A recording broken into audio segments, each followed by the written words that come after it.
Boa noite a todos, todas e todos. Como estão?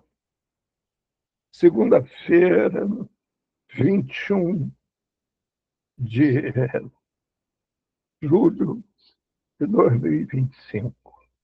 Estamos começando mais um papo de segunda.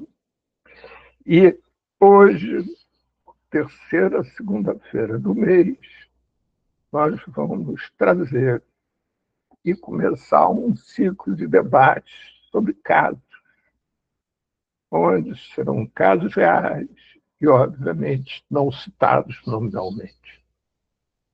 A intenção é vermos e pensarmos, a partir de todas as discussões que nós temos feito ao longo já de alguns anos, de metodologias de trabalho, como enfrentar a nossa realidade. Bem, em primeiro lugar, eu queria fazer um pacto com todos os participantes. Ou seja, quando nós falarmos de algum usuário, de algum paciente, nós, primeiro, obviamente, não vamos usar nem seu nome. Quando for masculino, a gente usa Zé. Quando for feminino, a gente usa Chica. Nem nenhum adjetivo que o qualifique como qualquer coisa do gênero, principalmente termos psiquiátricos, termos que partam de uma pré-definição. Eu queria que a gente se preocupasse com as pessoas e não com o símbolo que elas representam. Que a gente pudesse estar atento a conversar e estar atento a sabermos que estamos lidando com seres humanos esses únicos, individuais, como assim como todos nós temos momentos diferenciados em nossas vidas e que, portanto, merecem atenção também diferenciada. Esses casos podem ser citados por algum participante, né? Ou pode ser citado por mim. A intenção, nós já tivemos uma vez um pequeno ciclo de um caso que Edna trouxe, que era de um paciente do CAPS que ela trabalha, que se recusava a tomar remédio. E ele tinha uma série de questões, inclusive questões na pele, né, que deveria usar remédio, mas ele não queria usar remédio. E aí, o que fazer e como fazer?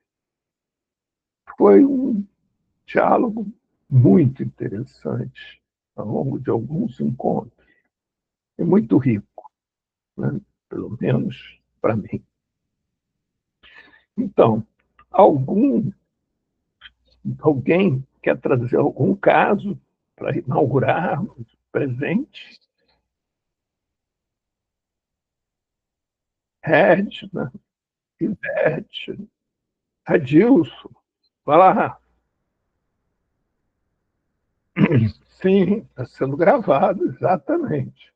Está sendo gravado e vai ser postado no nosso canal lá no YouTube. Mas eu lembro a todos que estejam vendo lá a gravação que a presença de vocês aqui é muito importante, porque a nossa proposta com essa roda de conversa é construir conhecimento.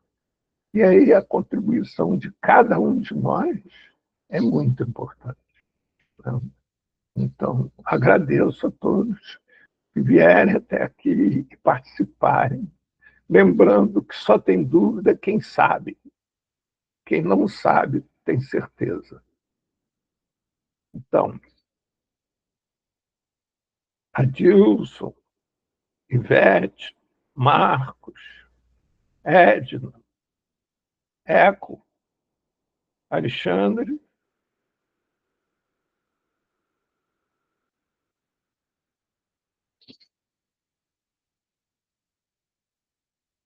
Bem,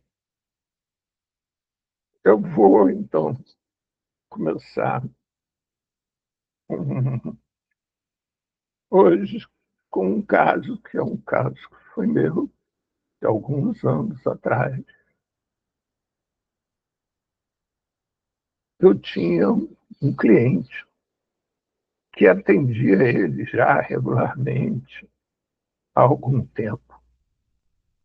Esse cliente tinha dois outros irmãos de idades muito próximas, ele era o do meio, e que eles, ainda muito criança, os pais, tanto o pai quanto a mãe, tinham falecido num acidente de automóvel.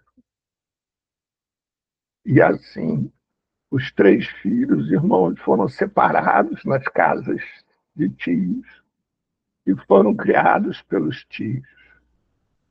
Mas eles tinham um vínculo extremamente forte, todos três, muito forte. E todos três tinham entre 30 e 40 anos de idade. E esse do meio era uma pessoa extremamente sensível, muito ligado com o que o cercava, solteiro, morava sozinho e muito ligado aos irmãos. Uma das preocupações dele, no momento, é que o irmão caçula dele tinha viajado para os Estados Unidos para participar de uma seita nos Estados Unidos, que ele não sabia muito bem do que se tratava, ele não tinha conseguido entender o que era aquela seita, mas o irmão tinha ido para lá. E assim, durante 9 sessões, um dia ele me avisou que tinha que viajar, que tinha surgido uma viagem de emergência, que ele não ia poder comparecer à nossa sessão naquela semana, mas que viria na semana seguinte. Chega na semana seguinte, aparece meu cliente com outro homem.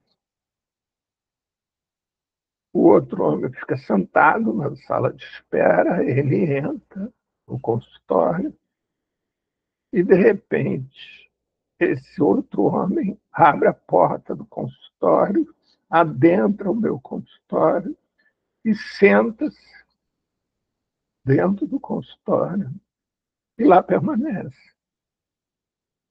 Eu pergunto para o meu cliente quem era e ele fala que era o irmão dele. O irmão dele tinha sido encontrado em um avião vindo dos Estados Unidos, tinha se manifestado agressivamente dentro do avião. E nessa manifestação, o avião, inclusive, fez uma parada de emergência. Assunção, o avião dirigia-se a São Paulo, mas devido ao irmão, fez uma parada de emergência em Assunção, do Paraguai, onde haviam descido o irmão e levado para um manicômio.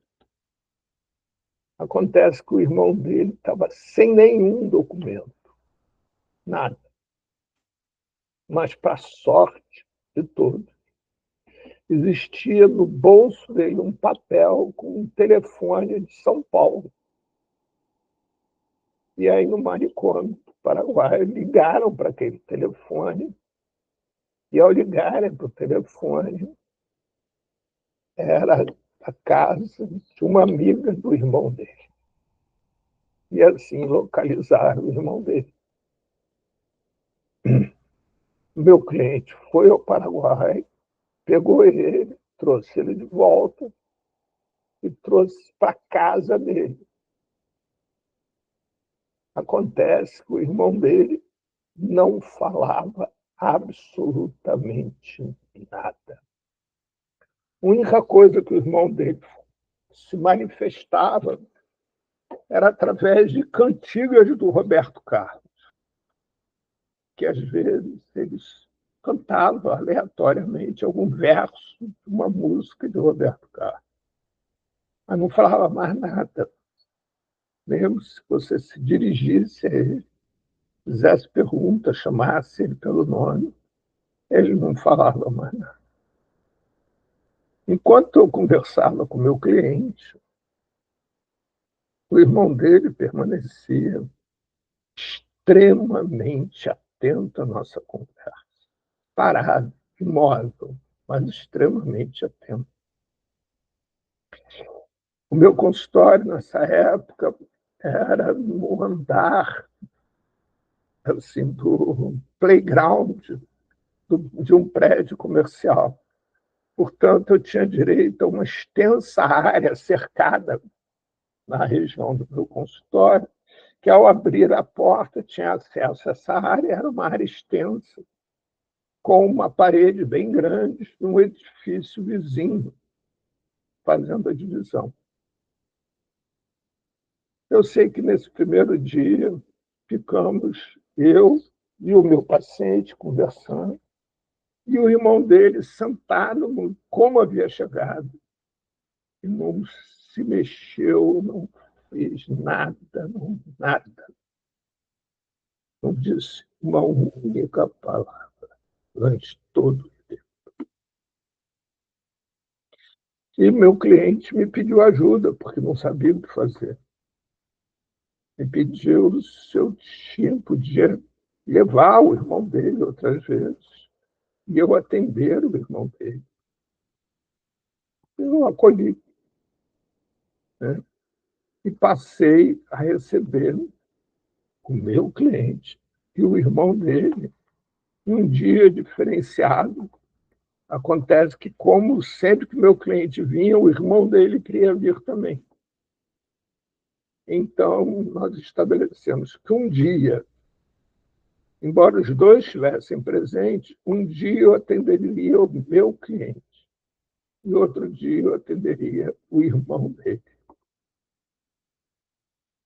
De início, atender o irmão dele foi uma das vezes nós três passarmos todo o período da consulta em mais absoluto silêncio, sentado em roda no chão.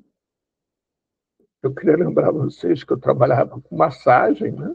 Um dos meus instrumentos como psicoterapeuta era massagem.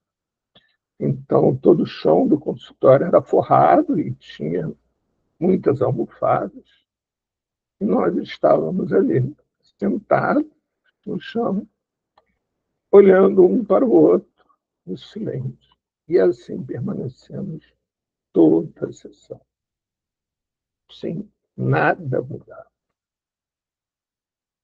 O meu cliente ficava cada vez mais nervoso, e eu procurando algum contato com o irmão dele, contato através dos olhos, de alguma forma. Teve um momento que eu intencionalmente abri um pouco mais minha perna para encostar o meu joelho no joelho dele. E ele logo, arredio, se moveu para mais longe de mim, se afastando desse contato. E assim terminou a sessão. Na sessão seguinte, eu resolvi fazer uma mudança. Eu resolvi ir para a área externa e convidei só o irmão dele para ir comigo para estar externo, deixando o meu cliente originário, né, dentro do consultório. Ele topou. Foi comigo para a área externa. Na área externa eu tinha umas plantas, uns vasos, e eu comecei a mexer nas plantas e nos vasos. E ele foi mexer comigo delicadamente. E ali a gente começou o nosso primeiro contato, através das plantas. De regar as plantas, cuidar das plantas, separar as folhas amarelas, limpar. Acabou a sessão e foi embora. Na sessão seguinte, era a sessão do irmão dele. E acontece que o irmão do meu cliente, logo que chegou, direto ao terraço, foi lá cuidar das plantas E eu fiquei atendendo o irmão dele, e ele narrando, o irmão dele narrando como tinham sido as questões dele, né? E, de repente, a gente começou a escutar um som no terraço. O irmão do meu cliente estava assobiando músicas para as plantas e fazendo carinho nas plantas, nas folhas das plantas. Assim, tudo com muita delicadeza, com muito cuidado, assim, com controle motor apuradíssimo, o cuidado que ele tinha. Uma das plantas tinha muito pulgão, não sei se vocês sabem o que é pulgão. Pulgão é uma praga que dá em plantas, um bichinho branco, miudinho. Ele foi catando os pulgões, tirando os pulgões da planta, com todo cuidado do mundo. Já era um primeiro passo. Ele já estava começando a interagir. Dentro dessa proposta, eu sugeri ao meu cliente que ele, na próxima vez que viesse para o meu consultório, e era uma distância bastante grande, né?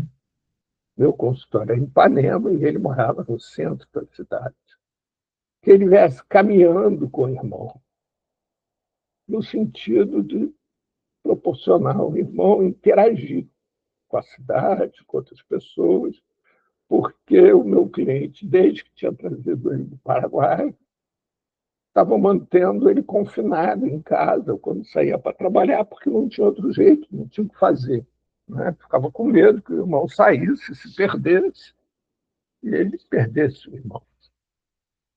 E ele fez isso. Meu cliente veio caminhando, o irmão dele, até o meu consultório. Chegaram os dois suados no consultório, mas com a expressão facial do irmão do meu cliente completamente distinta, mais aberta, mais viva. E logo que ele chegou, ele foi direto para o terraço para cuidar das plantas. Eu fiquei atendendo o meu cliente. Os dois foram embora. No dia seguinte, eu tenho uma enorme surpresa. Ao chegar no consultório, quem eu encontro? O irmão do meu cliente. Ele tinha ido sozinho, caminhando da casa dele até o meu consultório. Não era dia de eu atendê-lo. Ele foi sozinho. E assim ele passou a fazer isso todo dia. Ele ia para o meu consultório, ficava na sala de espera, ou então ia direto para o terraço, cuidar das plantas, conversar com as plantas. Mas era uma conversa sem som, né? Ia se relacionar. Até que um dia eu tinha muita bolinha de tênis dentro do consultório, porque eu dava cursos de massagem e usava muito bolinha de tênis. Um dia, ele descobriu as bolinhas de tênis e levou as bolinhas de tênis para o terraço. E começou a jogar a bolinha de tênis contra a parede. E aí pegava e jogava, e segurava a bolinha e pegava e jogava de novo. De primeiro, uma distância curta da parede. Depois, e jogava direto na parede e pegava de volta. Depois ele começou a sofisticar.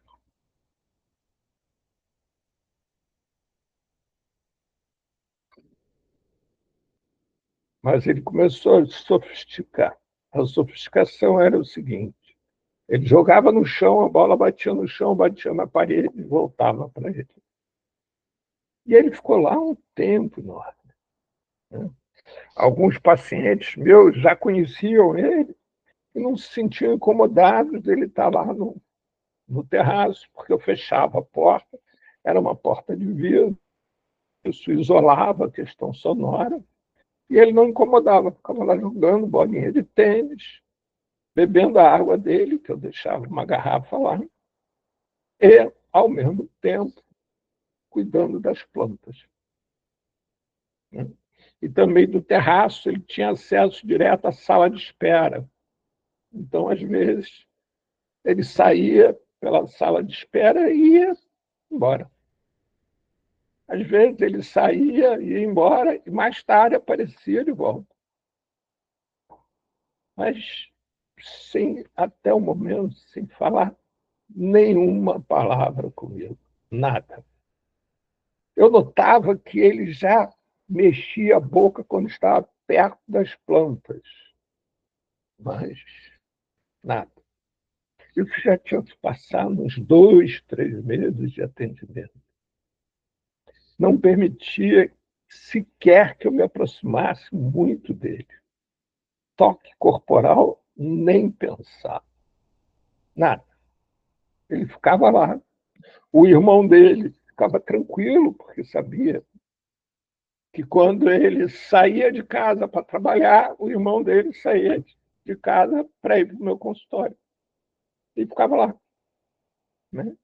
O meu consultório era pertinho da praia, então, às vezes, ele ia até a praia e chegava todo sujo de areia no meu consultório de volta.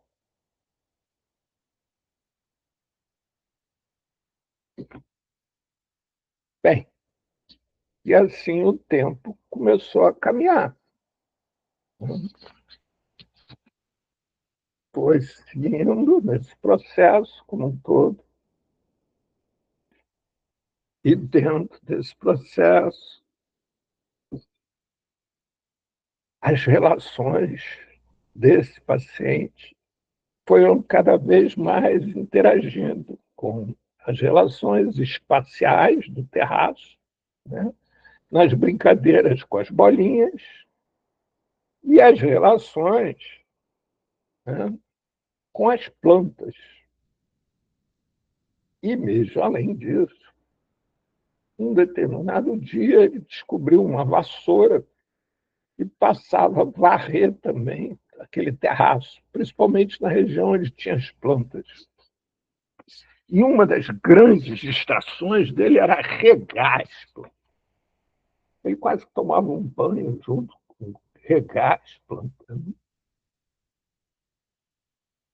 Bem, alguém quer fazer alguma pergunta, algum questionamento?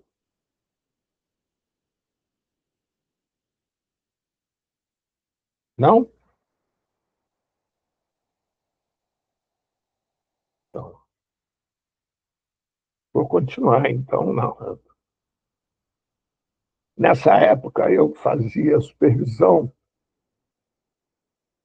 e terapia, né? Porque não existe supervisão sem a terapia, com 3 pacientes, porque eu tinha 3 pacientes, 3 psicoterapeutas, por quem eu tinha grande admiração com todos 3, e que tinham linhas completamente diversas de atuação.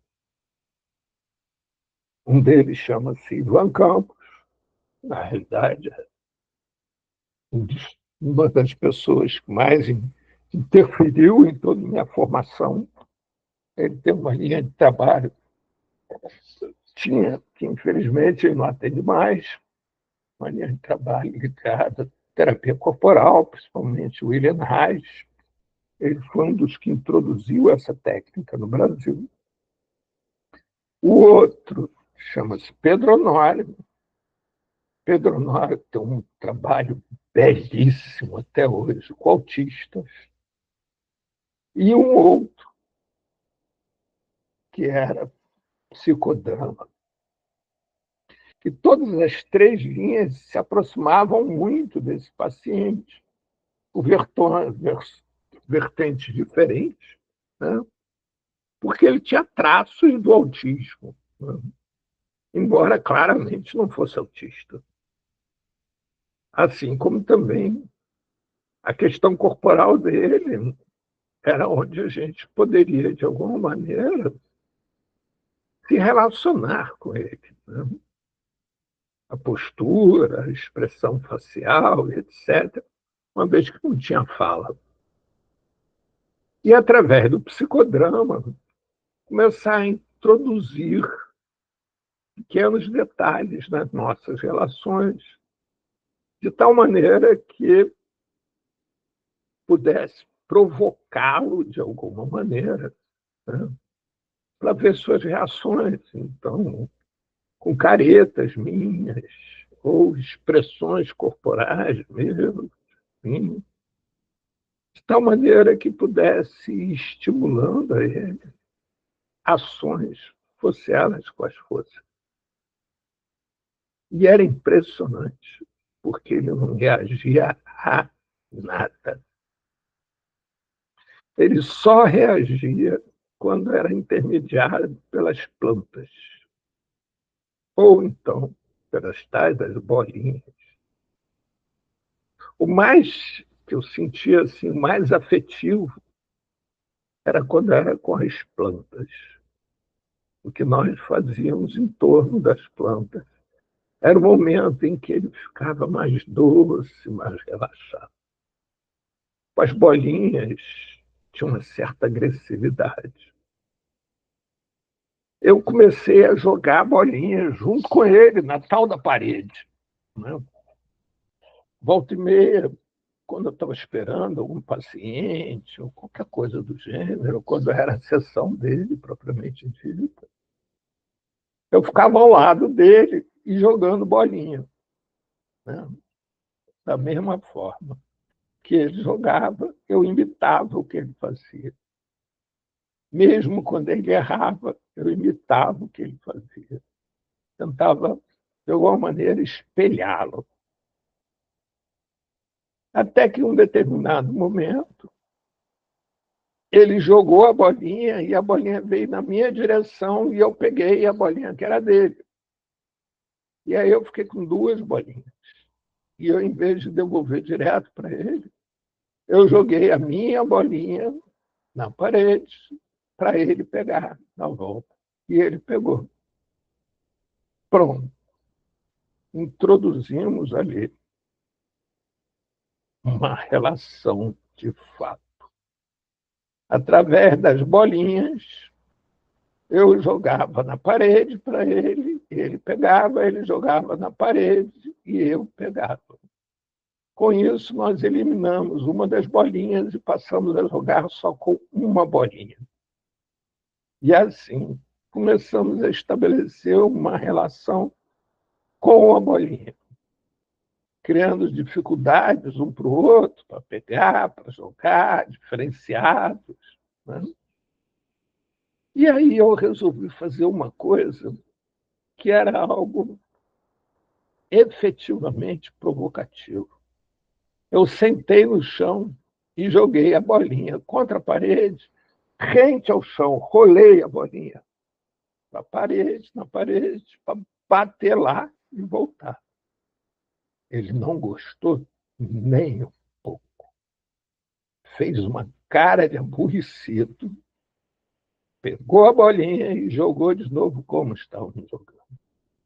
Assim, eu tinha conseguido alguma coisa. Ele se expressou para mim. Foi a primeira grande vitória. A expressão dele de aborrecido para mim. Ele ficou em pé, jogou a bolinha e eu fiquei sentado e não levantei. Peguei a bolinha e joguei rente ao chão. Ele fez uma cara de mais aborrecido ainda e jogou a bolinha com mais força. Eu falei, oba, é hoje. É hoje que algo de diferente vai acontecer. E aí, quando foi a minha vez, eu ameacei jogar a bolinha, mas não joguei a bolinha. escondi a bolinha entre as minhas pernas. Ele ficou procurando, olhou para mim com a cara de aborrecido, né? E aí, quando ele estava olhando para mim com a cara de aborrecido, ele começou a cantar a tal da música do Roberto Carlos, que de vez em quando ele cantava.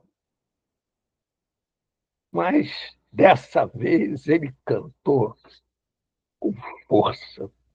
Não me lembro mais qual foi, mas ele cantou com força. E eu falei, legal, estamos começando de fato a conquistar essa relação.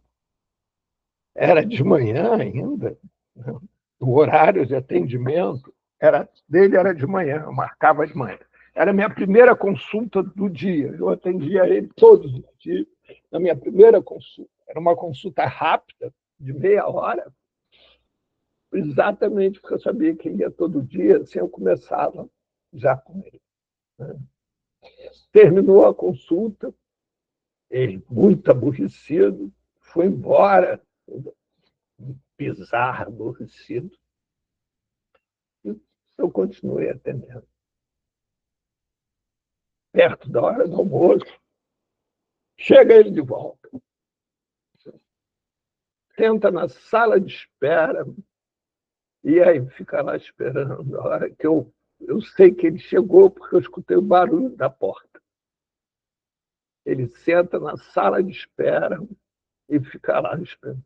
Quando o meu cliente sai, ele entrou na sala, no meu consultório, sentou no meu consultório, olhou bem firme nos meus olhos.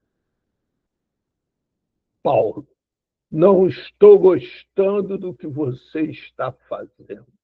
Você está me desobedecendo.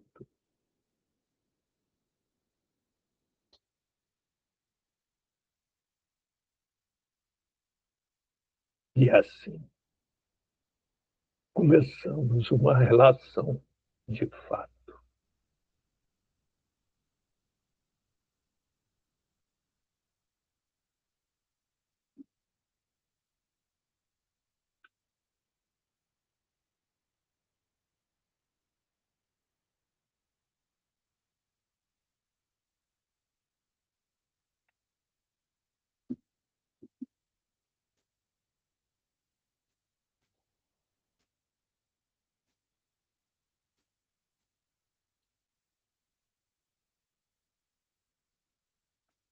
Perguntas, questionamentos,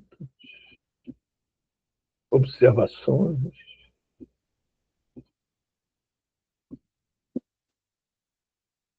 Estou aguardando você, Edna, ou a Ivete, ou a Tilson, ou Marco, ou Eco, ou Alexandra.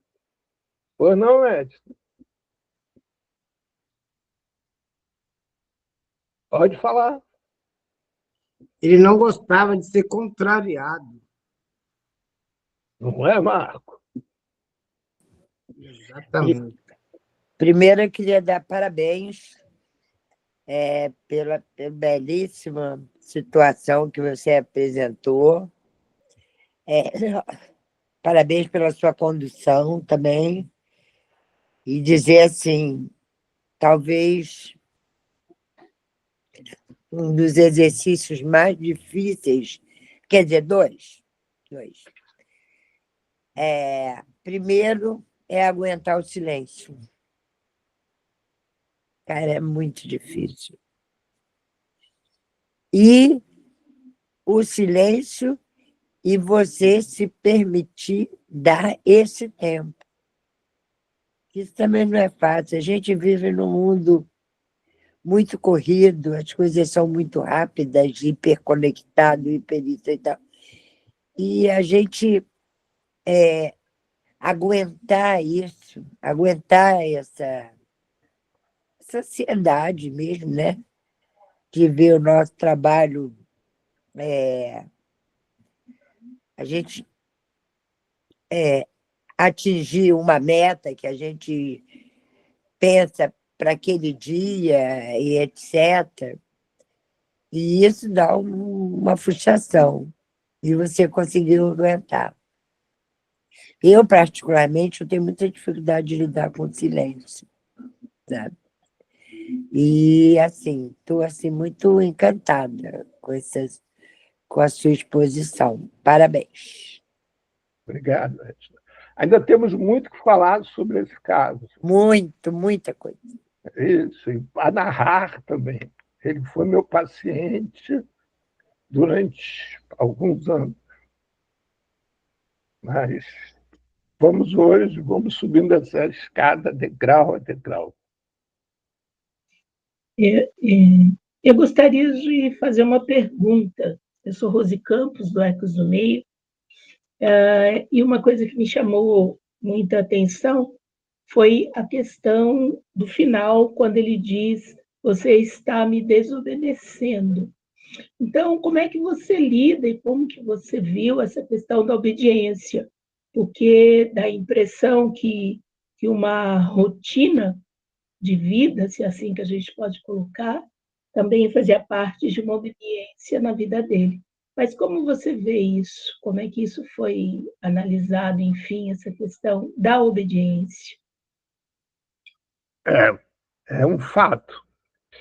Essa era a pedra central dele.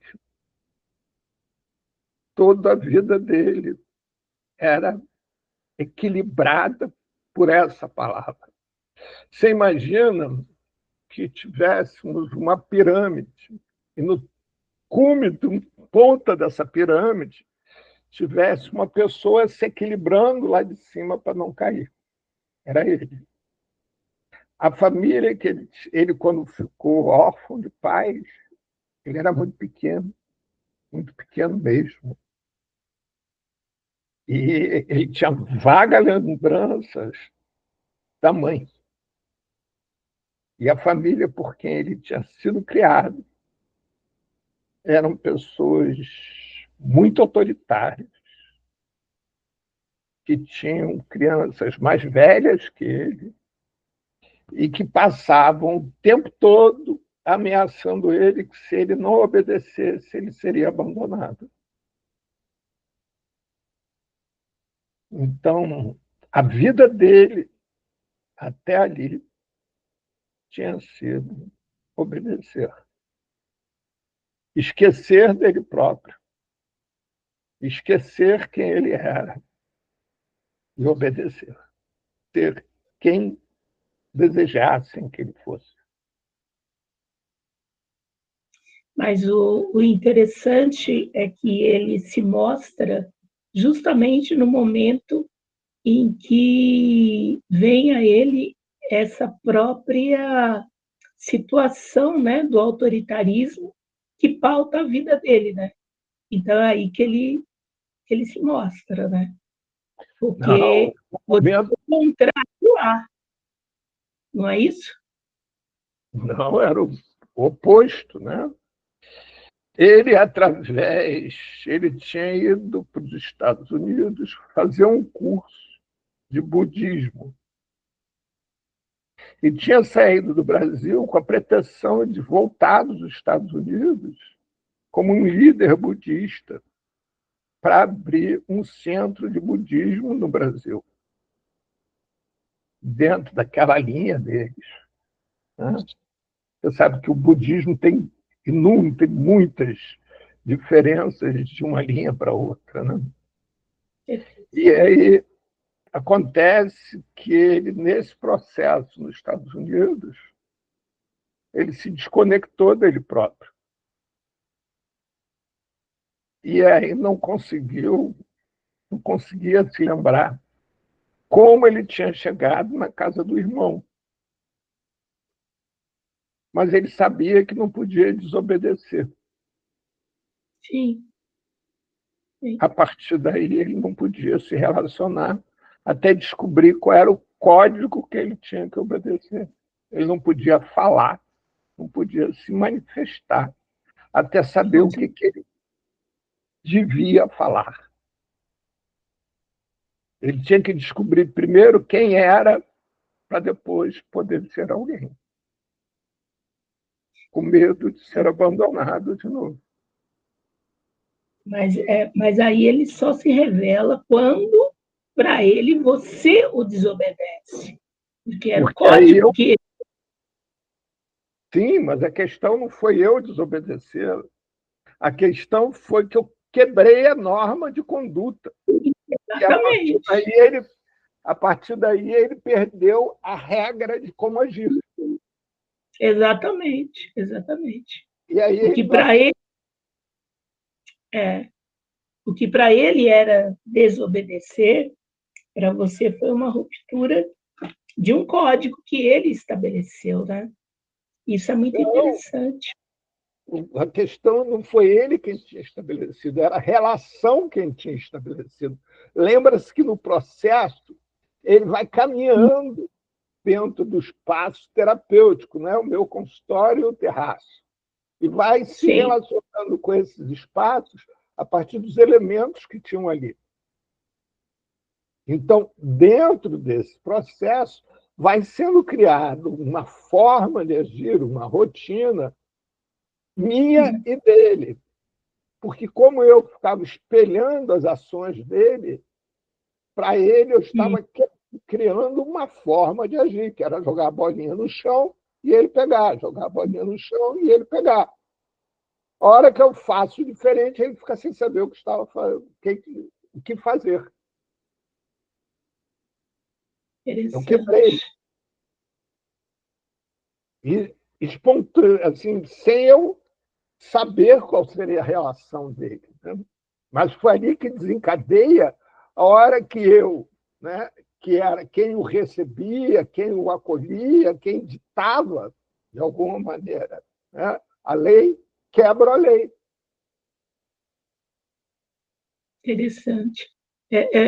Você falou que você tratou dentro da filosofia do Reich, foi isso? Eu não entendi bem. Então, é o seguinte, eu fazia supervisão com 3 psicoterapeutas, que Hum, obviamente também eram meus terapeutas, né? Não existe supervisão sem terapia. E os 3, intencionalmente, eram linhas totalmente diferentes. Um era corporal, prioritariamente haitiana, o outro era lacaniano, que é o que que trabalha até hoje, com autistas, e o outro era psicodrama. Né? Eu não vou dizer o nome porque é uma pessoa pública, ele é um artista e que não gostava de que as pessoas soubessem que ele também era terapeuta, porque ele ficava com medo das pessoas buscarem ele pelo artista que ele era, não pelo psicoterapeuta que ele era. Ele não queria que confundissem as coisas. Mas foi nessa mistura que foi que eu fui conseguindo me aproximar dele com as diferentes leituras, né, que a gente fazia nas supervisões e na busca de diálogo. entendi. Entendeu? Entendi. Como você relacionaria hoje esse processo? Como é que você traria para os acontecimentos hoje esse fato? Nós, por exemplo, ali existia um problema que estava sendo tratado, portanto, nós tínhamos essa visão. Mas como você vê esse processo hoje dentro de muitas pessoas, de estar isolados dentro de processos tão complicados e sendo manipulados? Olha só, é, eu vou pedir para você, pra gente, porque senão a gente vai se afastar desse caso específico e entrar Não, numa. tudo bem. Não, desculpa, eu estou chegando agora, desculpe. Não, nenhum problema. É só depois, mais tarde, né, a gente retoma isso, porque eu acho que esse seu questionamento é extremamente interessante e não é à toa que eu escolhi esse caso para conversarmos sobre. Sim. É meu lado investigativo que vai à frente, me perdoe. Não, está certo. Eu te agradeço a sua questão. Edna e Ivete, as duas querem retomar, mas eu não sei qual das duas se colocou primeiro, portanto, uma das duas, por favor, se manifesta. É só Ivete. Fala, Ivete. Paulo, estou aqui com uma questão. Primeiro, eu concordo com a Edna, como é difícil às vezes a gente lidar com o silêncio. Mas a minha questão é o seguinte: você está trazendo um caso, né, de um consultório, que você está atuando ali sozinho no espaço seu terapêutico ali. E eu fico pensando como que é lidar com um caso, né, complexo num serviço de saúde mental, né? Por exemplo, num CAPS, onde a lógica é diferente do consultório. Nesse processo que você coloca, que envolve também outras pessoas, é uma dinâmica totalmente diferente, né, do atendimento no consultório. Olha só, Ivete, eu já atuei como psicoterapeuta atendendo população de rua na rua. Houve uma época que eu fazia, aqui no Rio, tem um lugar que chama-se Passeio Público. Passeio Público é um jardim em que eu não sei, é bem no centro da cidade, e eu não sei porque é muito pouco frequentado, muito pouco. É um lugar que eu acho muito bonito e protegido, é todo cercado, só tem um portão de entrada. Tá? E houve uma época que eu fazia uma série de atividades com população de rua lá no passeio público. E uma das atividades que eu fazia era psicoterapia em grupo, com pessoas, né, moradores da rua. Nessa época, eu acho que eu tinha, já não me lembro sinceramente, não, era isso, acho que eram 3 grupos, um de mulheres, outro de homens e outro de homens e mulheres. E houve uma época também que eu atendi voluntariamente, a pedido de pessoas, num CAPS. E, assim, certo ou errado, bonito ou feio, não sei te dizer, mas eu sempre atendi da mesma forma, fosse lá onde eu estivesse. Nunca fiz nenhuma diferença. Hoje em dia, por exemplo, eu atendo 2 pessoas em situação de rua. Uma mora numa cidade no Rio Grande do Sul, ela é uma mulher moradora de rua que sequer celular tem. Então, ela marca com alguém que tenha celular, no horário da nossa consulta, vai de encontro a essa pessoa, pega o celular e faz a terapia. Ela não quer ter celular porque ela fica com medo de vender o celular para comprar droga. Então, não quer ter celular. E uma outra pessoa que é no interior da Bahia, numa cidade de porte médio da Bahia, se não me engano, é a segunda ou terceira cidade em população da Bahia. E é um homem que era morador aqui do Rio, originário dessa cidade, no interior da Bahia, que voltou para a cidade, foi morar na casa da irmã, não se adaptou e mora na rua nessas mesmas cidades. Né? Prefere morar na rua, não quer morar em casa. Esse tem celular e a gente faz terapia. Então, assim, eu nunca tive esse processo diferenciado, Ivete. Então, eu não posso te responder essa pergunta. Porque, assim, quando eu estou em atendimento, seja individual, em grupo ou família, sou eu e as pessoas que estão ali. Não interessa o meu entorno, não interessa onde eu estou, como estou, se eu estou falando é, através de chat, ou se eu estou fazendo presencialmente. Então, estou chegando em você. Né?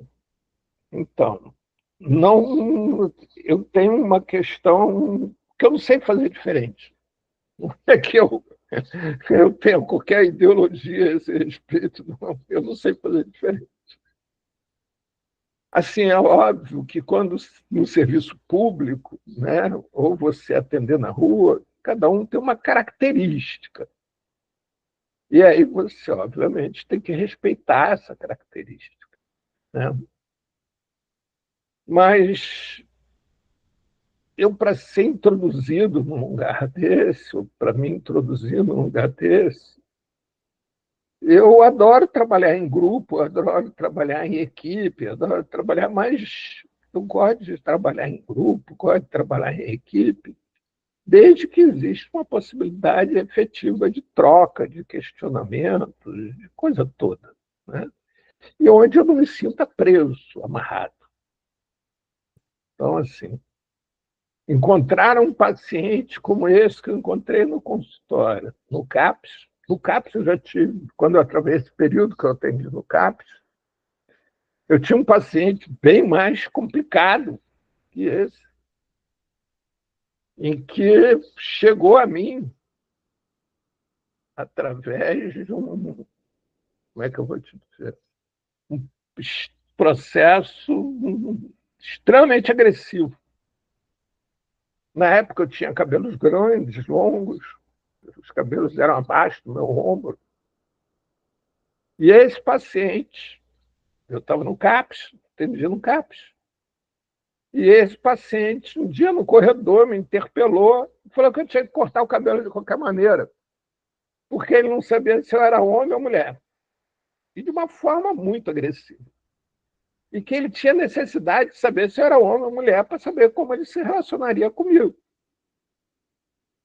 Eu o convidei para entrar no consultório, para a gente conversar sobre isso. Né? Ele me pediu para esperar, que ia buscar uma tesoura.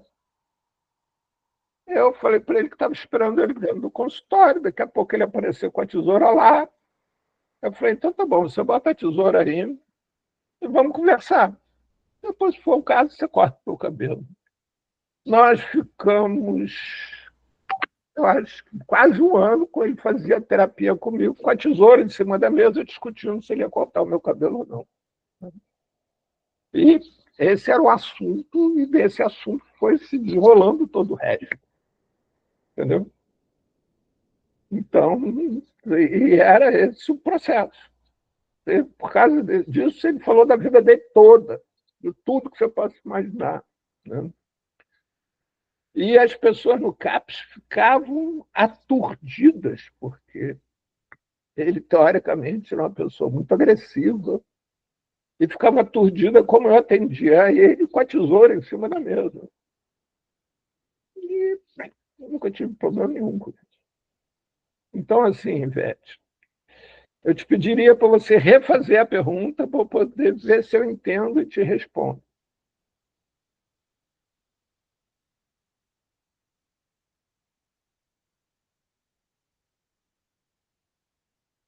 Ivete?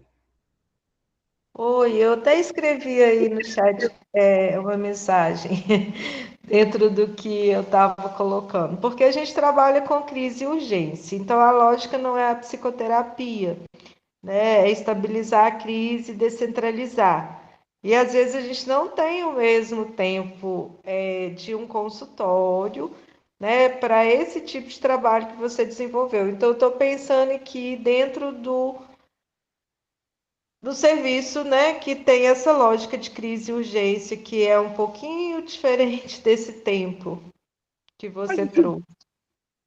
mas, Ivete, como é que você pode ter uma lógica de tempo na relação com uma pessoa Se a relação é a dois, como é que você pode impingir um tempo para o outro? Isso não existe, então, um contrato terapêutico. Não existe um projeto terapêutico.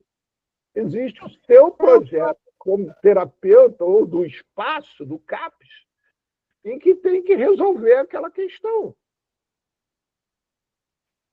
Mas não existe questão a ser resolvida.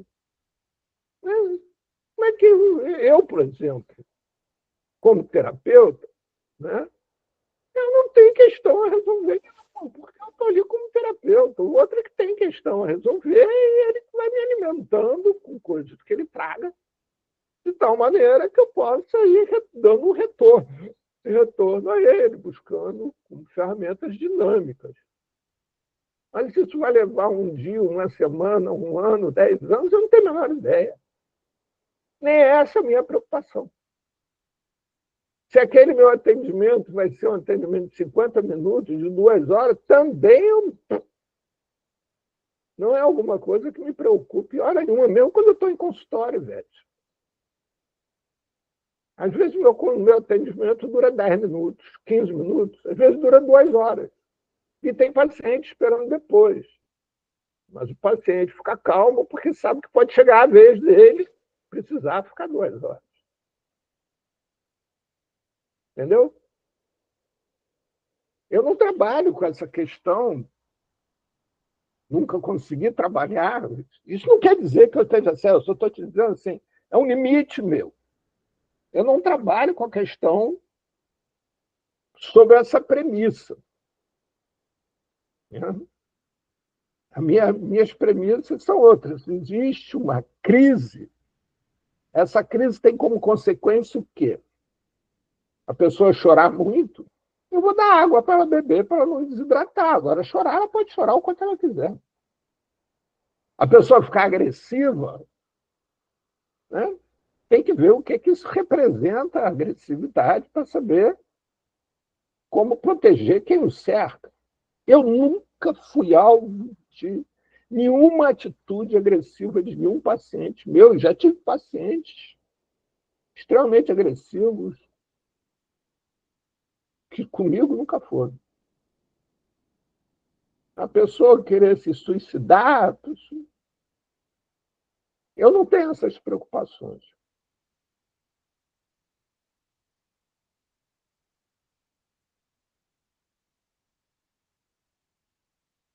Respondi a você?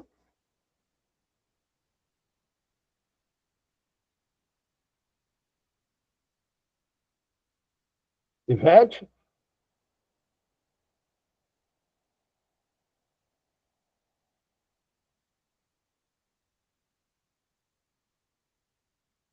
Ô, Paulo, eu não vou aprofundar na minha questão, porque não é esse o ponto, mas talvez no outro momento a gente converse sobre o que eu estou colocando sobre esse. Pois então coloque, Ivete, continue colocando. Se alguém quiser participar ou quiser fazer outra questão, faz. Nós estamos numa roda de conversa, você não precisa se inibir ou se tolher. Vai lá. Eu acho que é muito interessante isso que você está trazendo e muito pertinente. Tem inscrição também, Paulo. Eu inscrevi. Então você fale, Adilson. Vai lá.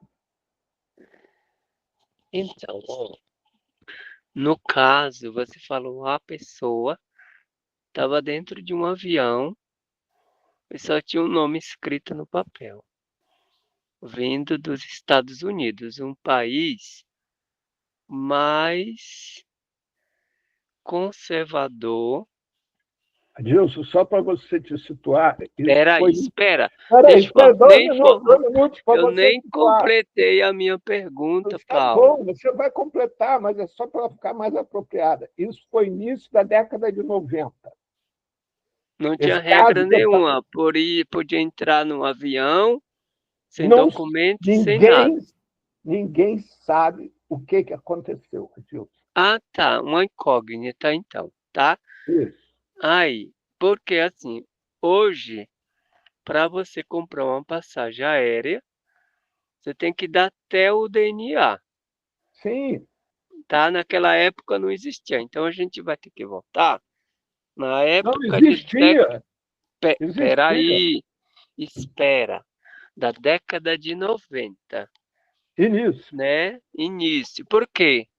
Tem uma história também que um psiquiatra de um país, não vou falar também o país, para não me integrar agora no diálogo, que ele encheu, olha só, as fábulas, um avião de pessoas loucas do país dele e levou para outro país. E ninguém surtou dentro do avião, um ponto. Nem vou falar o nome, quem quiser que busque aí e ache a história. Né? Aí, assim, eu acho que eu não vi, não estava lá, é contado na história. Aí eu já coloquei essa pergunta aí, na década de 90, como que uma pessoa ela entra num voo aéreo de um país para outro sem nenhuma identificação? É uma pergunta, você já explicou. A outra é que na rede de atenção psicossocial, para atender no serviço da saúde mental, seja CAPS álcool e droga, seja geral, tem que estar contratado na rede, ou pela organização social, ou pela direta, né? É uma pergunta, tá? A gente está dialogando numa roda de conversa para a gente aprender, trocar ideia.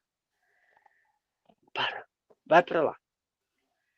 Vai para sua cama. Ai, tem uma cachorra aqui, uma filhote, que ela toda hora, tudo tô conversando, ela entra e quer participar também. Ó, aí eu perguntei no chat também. Terapeuta não é psicoterapia. Para ser psicoterapeuta, tem que ter o registro nas profissões que ocupa as profissões da rede da saúde mental, não é? É isso. Aí tem muita questão sobre o que é ser psicoterapeuta, que tem que estar relacionado às profissões, que ocupa a rede de atenção psicossocial. É uma questão bem séria, gente, para quem é profissional da saúde mental e da política de álcool e drogas, e as pessoas que estão hoje nas PICs, nas práticas integrativas. Muita gente tem confundido, até profissional, que fez psicologia, que fez psiquiatria, que fez psicologia, que fez várias outras profissões, se perdendo nesse meio de tempo e prejudicando pessoas usuárias e familiares da saúde mental. Então, assim, ó, aí a gente depois poderia conversar também sobre as profissões hoje que ocupam a rede de atenção psicossocial. Porque PICs e psicoterapia, eu não sei, ou então, assim, se fazer parte, porque a redução de danos, ela ainda não é uma profissão reconhecida, né, como uma profissão. Ela está em caminho. Outra profissão que tem projeto de lei, mas que ainda não foi aprovado, está em debate, é Adilson, o... Peraí, Paulo, deixa eu concluir. A outra profissão que está em debate e que ainda não foi regulamentada nem votada no Congresso Nacional, nem reconhecida pelo Ministério do Trabalho, é o educador social. né? Então, assim, olha, hoje, dentro da rede de atenção psicossocial, com a privatização do SUS, entra, eu estou vendo que entra quem quiser. Tem várias denúncias de falsos médicos, falsos profissionais contratados pelas organizações sociais atendendo na rede. Quantas pessoas já foi presas, né?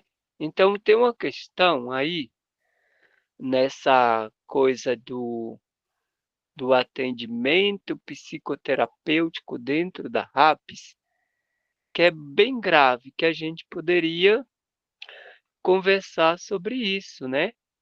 Então, Conversar um pouco sobre isso e cabe os conselhos profissionais fazer a fiscalização, que eu vejo que muitos não estão fazendo.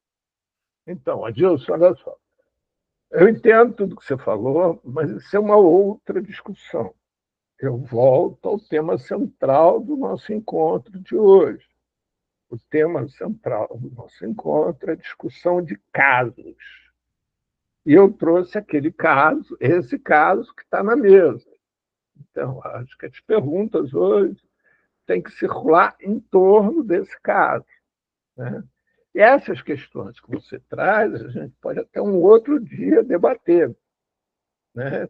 Mas isso é para outro dia. Hoje, Não, mas está dentro desse ponto do caso. Ó, uma não, pessoa que Adilson, saiu dos Estados Unidos Adilson, sem documento nenhum entrou dentro de um avião. Adilson, não, Já Adilson, não foi explicou. isso que aconteceu, Adilson. O que A aconteceu outra foi que é ele que. chegou. Adilson, Hum, espera um pouquinho. Eu te escutei. Agora me escuta. Olha só. Ele chegou no Paraguai sem documento nenhum. Não quer dizer que ele entrou nos Estados Unidos, ou entrou no avião nos Estados Unidos sem documento.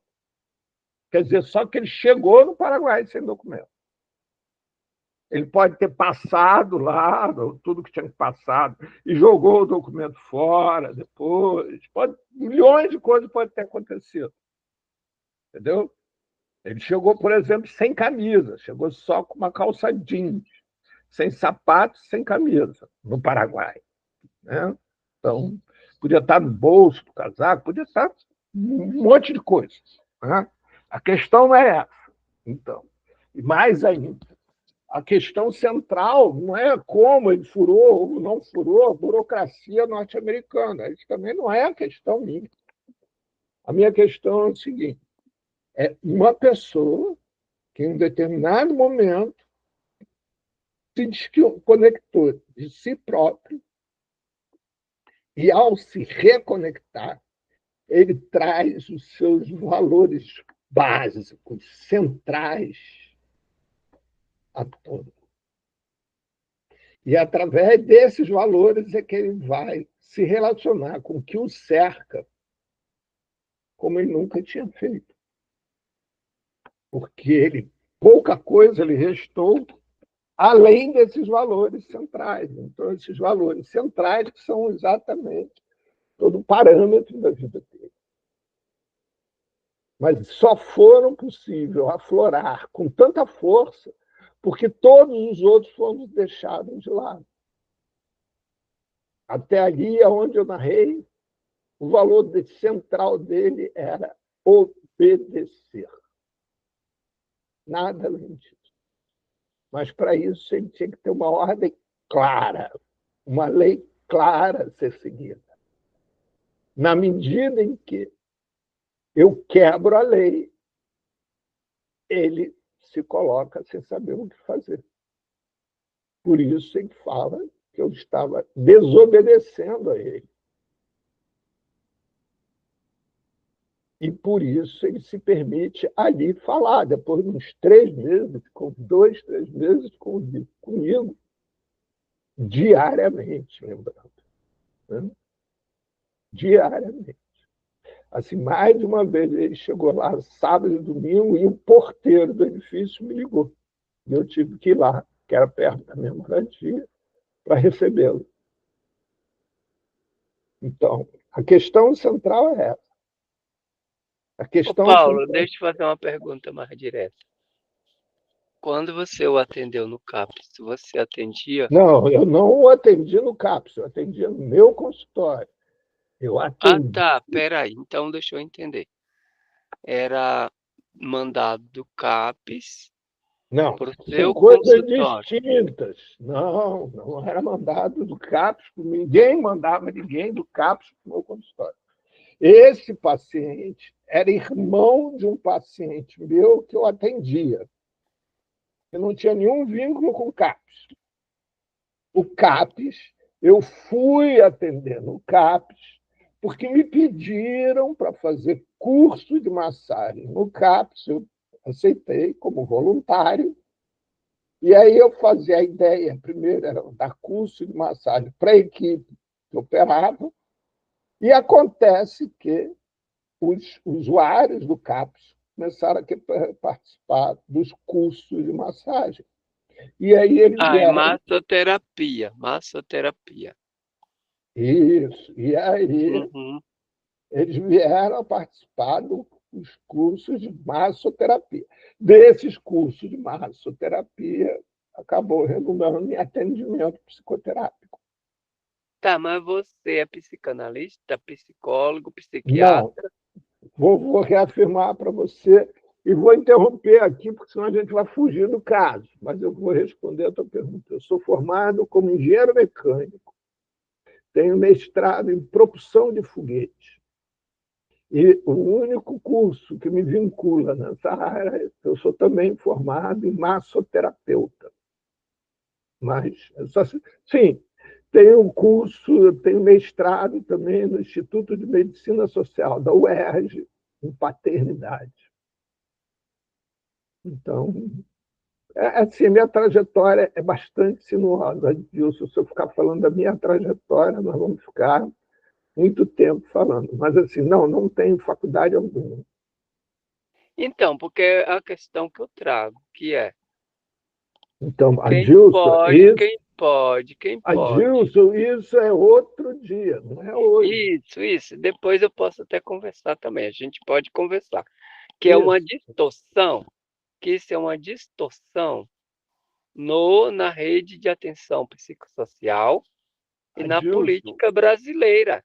E na política outro dia, brasileira. Adilson, isso, A gente outro pode dia. conversar sim sobre isso. Inclusive, eu quero conversar com os conselhos profissionais e, se possível, com até o Ministério da Saúde. Outro Porque, dia. em vez de provocar, de produzir a saúde mental, produz aí a heterogeneia. O Então, contrário, é o contrário do que é, do que se propõe a saúde mental no Brasil. E a gente Adilson, precisa discutir sobre isso.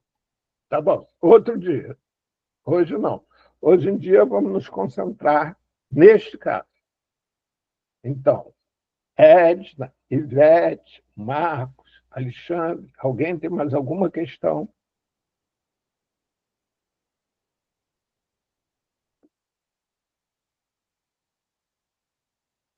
Então, vou continuar retornando para o caso do meu paciente. Aquele dia em que ele vocalizou que eu estava desobedecendo foi um marco no nosso encontro. Foi um marco em todo o processo terapêutico. Mas o processo terapêutico não era uma escada que se subisse degrau a degrau, sempre numa mesma direção. Ele falou essa frase, se calou, foi para as bolinhas e, de novo, retomamos a relação através das bolinhas e das plantas.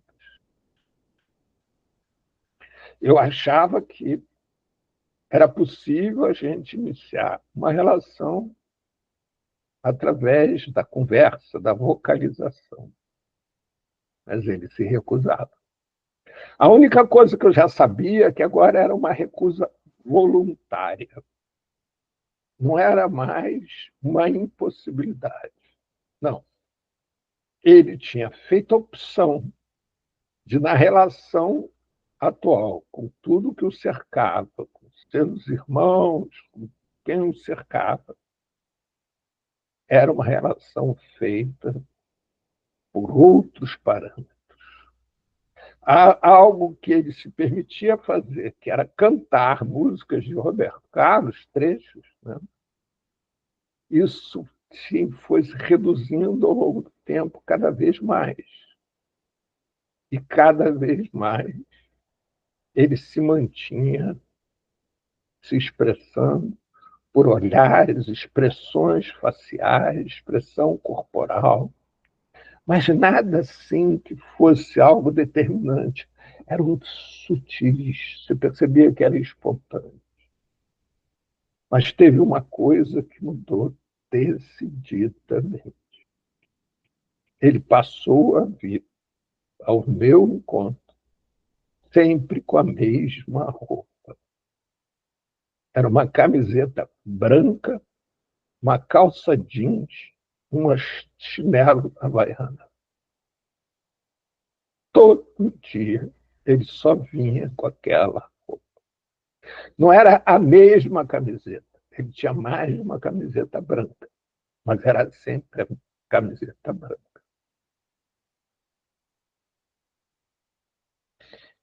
Cada vez mais eu ficava intrigado. Cada vez mais eu ficava pensando naquela rigidez que ele assumia enquanto ser humano, né? No sentido de que toda a expressão dele havia sido posta numa única frase: Paulo, você está me desobedecendo. E ele volta a partir dali para a armadura dele. Sim, Marcos, está sendo gravado, sim. Vou colocar, sempre posto lá no grupo, no YouTube, Marcos, no nosso YouTube. É colocado link lá no grupo, no Papo de Segunda, que leva ao YouTube. Pois não, Marcos, pode colocar. É que eu vou ter que dar uma saída agora, pessoal. Paulo, muito obrigado aos colegas demais aí, os demais colegas, boa noite. Eu vou ter que dar uma saidinha aqui emergencial, tá bom? Boa noite Tá bom. a todos. Forte abraço. Outro, obrigado. Né? Bem, mas então, voltando a esse paciente, né? Ele foi, falou, ou melhor, se expressou incisivamente e recuou com toda a força. Mas ali, a partir dali, tinha um marco que ele cada vez foi ficando mais afetivo. Cada vez mais ele foi ficando mais doce. E eu percebia isso com as plantas. Eu percebia isso com a postura corporal, e aquela rigidez corporal que ele tinha inicialmente já não era tanta. O jogo da bolinha na parede já não seguia sempre exatamente a mesma regra. Cada vez mais tinha uma variação ou outra. Às vezes ele trocava de bolinha, o que de início não tinha. Ele usava, porque as bolinhas, algumas delas eram numeradas a caneta. E ele usava sempre a mesma bolinha, com um número que eu esqueci qual era. Bem, eu fiquei aqui pensando o que podia ser feito. Pois não, Edna, pode falar. Ah, você retornou. Né? Bem, então fiquei pensando no que podia fazer. E aí um dia eu tive uma ideia macabra. Eu peguei algumas bolinhas, não me lembro sinceramente quantas, e coloquei todas essas bolinhas com o mesmo número da bolinha que ele usava. Vamos supor, só suposição, que ele usasse a bolinha 3. Eu peguei 4 bolinhas e marquei com o número 3. Ele chegou, olhou, fez uma cara de raiva, mas muita raiva. Não foi pouca raiva. Eu não tirei os olhos dos olhos dele. Ele me olhando assim, querendo me fulminar. E eu fiz uma cara para ele, assim, tipo, e aí? O que vai fazer? Não falei nada. Ele ficou olhando as bolinhas, olhava para mim, olhava para as bolinhas. E eu me deliciando por dentro, porque agora ele tinha uma dúvida. As certezas haviam acabado ali. Era mais uma bolinha com o mesmo número, cacete. O que fazer? Isso não era uma preocupação minha. O que ele ia fazer, isso era um problema dele. Mas eu tinha conseguido o meu objetivo. Levar ele ao impasse. E aí ele ficava olhando para mim e olhando para as bolinhas. Olhando para mim e olhando para as bolinhas. Ué, cara. Eu quieto no meu canto. E aí eu pensei cá comigo, cara, se esse cara está a fim de brincar comigo, eu vou brincar com ele. Peguei uma bolinha qualquer, de um número qualquer, a primeira que apareceu na frente, e fui para lá para o terraço, fiquei jogando na parede.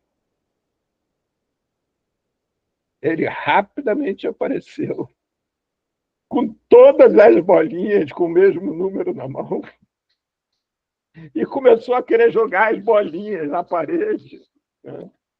Todas as bolinhas, e começou a se embaralhar e ficar cada vez com mais raiva da porra das bolinhas, né? Porque sei quantas eram, não lembro mais, mas ele jogava e tentava pegar e começou a se embaralhar com aquele fã. E lá pelas tantas, gente, ele desarmou. E quando você pegasse um pedaço de pano e largasse assim, sabe? Pois é, ele desarmou no chão e começou a chorar.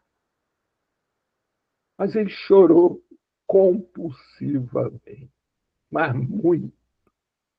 Chorou muito. Sentado no chão.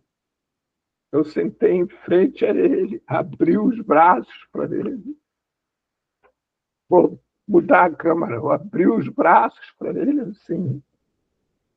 E ele não teve dúvida, se jogou nos meus braços. E lá ficou um tempo. Parecia um bebê. Nos meus braços, abraçado, chorando, e chorando, e chorando. Chorava e chorava. Chegou o outro paciente, o paciente seguinte, né? Esse dia era o dia da sessão dele.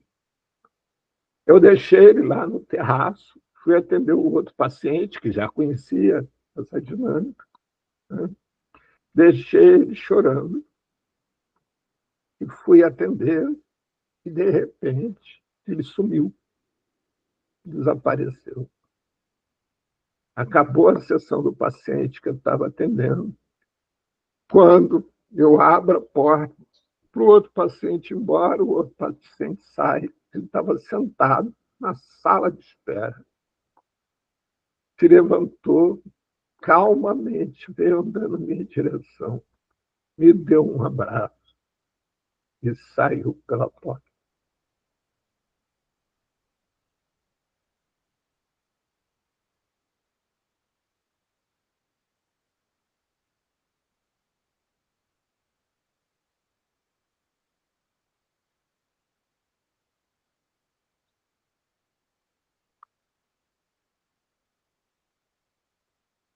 Pois não, Edna. Edna Gurgel. Oi, Pode fazer a sua pergunta. não levantei a mão, não, tá? Eu sei que você não levantou a mão, mas eu gosto de te provocar. Então, já tem algum tempo, né, da tua fala que eu estou percebendo que ele já tinha um lugar. já tinha mudado. E já tem algum tempo, né? E isso, então já tinha o que a gente chama aí, que valoriza tanto, a questão do vínculo, né? Então ele já estava vinculado a você há bastante tempo. Talvez ele não estivesse conseguindo verbalizar, porque estava muito difícil para ele. Foram muitos anos com a boquinha calada, com a perda, né? Com as perdas que ele teve, não só lá dos pais, como a perda do lugar da infância, etc, etc, etc, né? Que ele era literalmente um estrangeiro, né? E eu ia falar outra coisa, meu Deus do céu, que era... Ah, tá. A Ivete falou na questão da crise, do atendimento à crise, da terapia, etc, etc. E eu estava me lembrando, sabe, Ivete, da potência do grupo. O grupo tem muita potência. Talvez a gente não tenha esse tempo que o Paulo pôde disponibilizar, porque foi no consultório, mas a gente tem um grupo. E muitas vezes, você sabe muito bem, que os participantes do grupo funcionam como coterapeutas. E o tempo fica otimizado. Eu acho que algumas vezes a gente não, não utiliza a potência que o grupo tem. E aí eu vou te dizer, já começo a falar do meu campo de trabalho. Eu acho que na formação a gente não trabalha, a gente dá alguns conceitos sobre grupos, objetivos, essa coisa mais burocrática, mas né, a gente não trabalha a questão do grupo. E aí a gente vê no próprio trabalho de grupo dos alunos. A gente está muitas vezes muito mais preocupado com o que eles vão apresentar, quer dizer, com o resultado, quanto muitas vezes o que é mais rico é o processo. É o processo. Como é que esse grupo aconteceu? Como é que foi? Quais as dificuldades? Quem conseguiu participar? Quem não conseguiu? Quem não conseguiu por quê? Por que da briga? Etc, etc. E aí a gente já ia preparando esses alunos para trabalhar em grupo. E não é só na saúde mental que se trabalha em grupo, né? Em qualquer área. Eu sempre brinco, né, que na hora que a gente nasce, a gente já trabalha em grupo, já tem um grupo em volta da gente, já tem um trabalho interprofissional, está lá na sala de parto, né? Então é isso. É muito interessante isso que você traz, Esta, porque um dos motivos que eu trouxe desse caso para cá é porque vai passar pela psicoterapia de um grupo mais tarde. Não sei se vocês conhecem, o meu trabalho, ele tem, eu acho que o aspecto mais rico dele é exatamente quando ele acontece em grupo. Eu, inclusive, tenho um texto escrito sobre isso, psicoterapia corporal em grupo. Eu gosto muito desse trabalho, então, é o trabalho que eu aprendi a fazer em Cuba, onde tem uma diferença muito grande entre a visão do grupo brasileiro, principalmente baseado na psicanálise, E a visão da psicoterapia cubana, que é baseada em autores russos, totalmente iguais, onde é absolutamente distinto. Então, mas é muito interessante isso, Edson, porque a gente vai discutir aqui ao longo desse caso, como todo, a gente vai discutir muito a questão do trabalho em grupo. Para ele, foi muito importante. Foi um enorme diferencial de vida dele.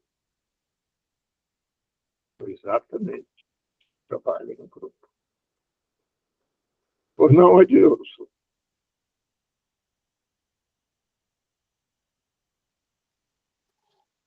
Olha, a palavra psicoterapia é uma questão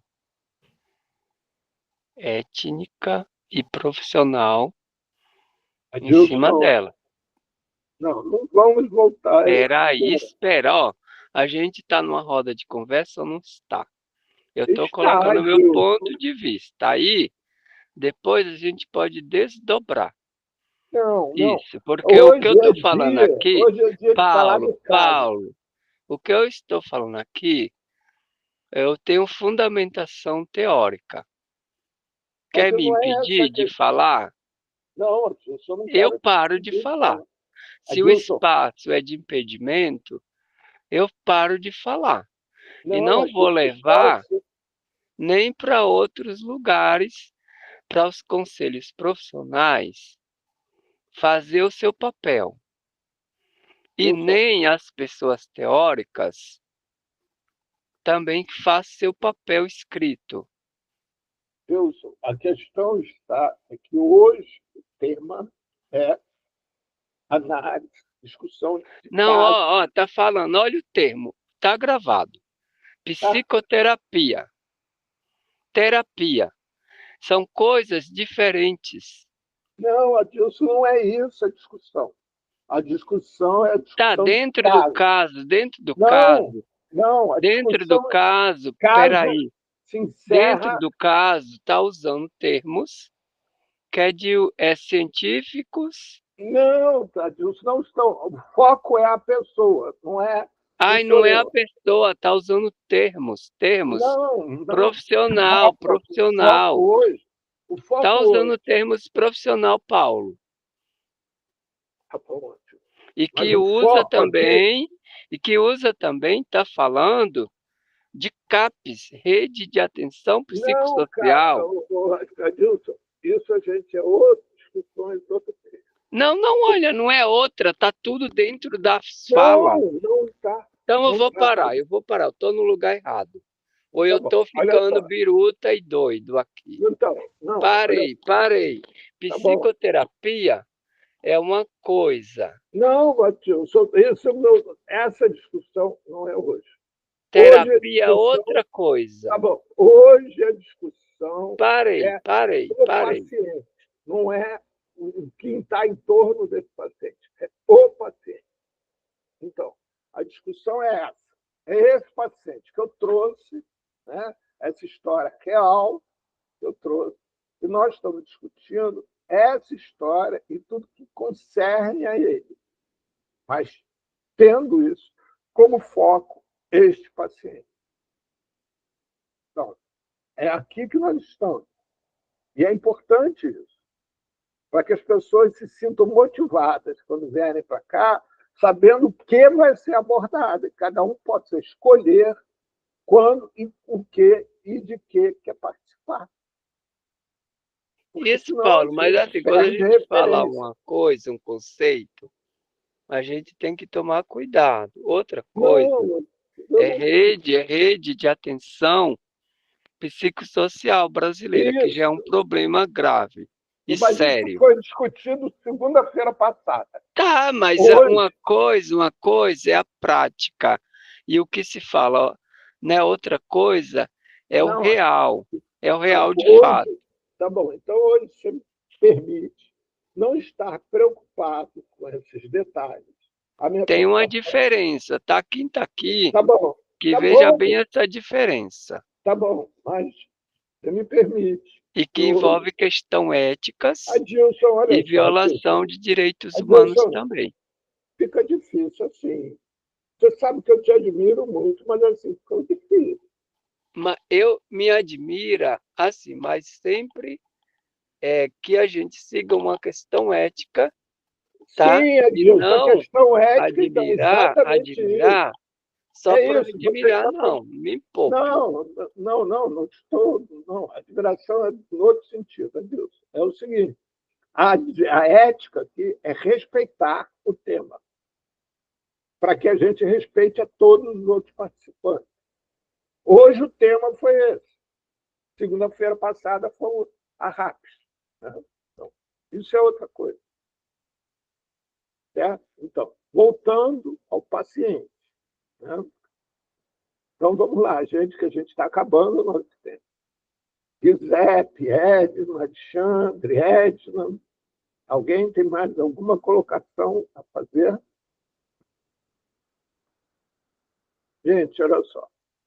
Esse é um caso que, para mim, foi muito emblemático, né? Porque ele foi seguindo, ao longo do tempo, um tempo considerável, onde eles foram passando por inúmeras nuances, inúmeras questões que envolveram, né? E onde foi sendo necessário estabelecer com ele projetos terapêuticos dinâmicos e sem nenhuma rigidez, de tal maneira que pudesse atender a demanda dele na medida que ele ia se reencontrando. Na medida que ele ia se reencontrando, ele ia trazendo cada vez mais algo diferente. Ele ia trazendo cada vez uma demanda diferente, sobre um diferente aspecto. E o muito interessante disso tudo, que a figura central não era ele. A figura para ele, né, a figura central é o que o cercava, para ele poder se reconstituir e, em algum momento, poder se reconhecer. Então, é um trabalho que foi me alimentando muito como ser humano, como terapeuta, como tudo que você quiser. Foi muito, muito rico. Eu espero que todos vocês tenham saído hoje com muito mais perguntas do que entraram. E que a partir daí a gente possa, cada vez mais, ir buscando, né, exatamente essas reflexões, e nessas reflexões nos encontrando onde a gente quer estar. Segunda-feira que vem é Túlio. Túlio vai estar conosco falando de clínica peripatética. E, de novo, ninguém melhor do que ele para fazer isso. Tá ótimo, eu vou gostar dessa clínica peripatética. E era bom convidar alguma pessoa que escreveu, ou que já morreu, ou que está viva, sobre essa clínica peripatética. Porque o que está posto hoje não é nada mais peripatético. Não, peripatético. Então, não é nada mais peripatético. Está um horror de negociação de corpos humanos. Isso. Então, concordo com você, Adilson.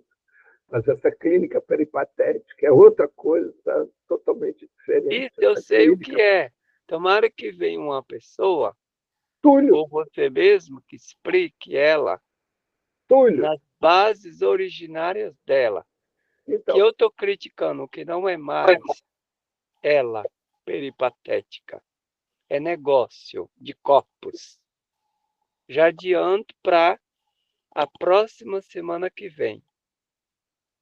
com certeza. E não esquece de me passar depois no privado os nomes para a gente convidar para conversar sobre população de rua da cidade de São Paulo. Ah, e daquele hotel lá, 5 Isso. estrelas, da Pop Rua de Brasília, da Teremos extrema um dia direita. A gente vai conversar que dia?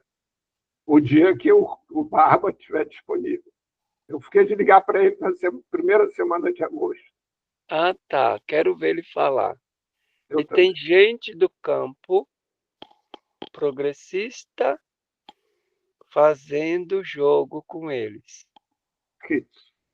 Pessoal, um prazer mais esse dia.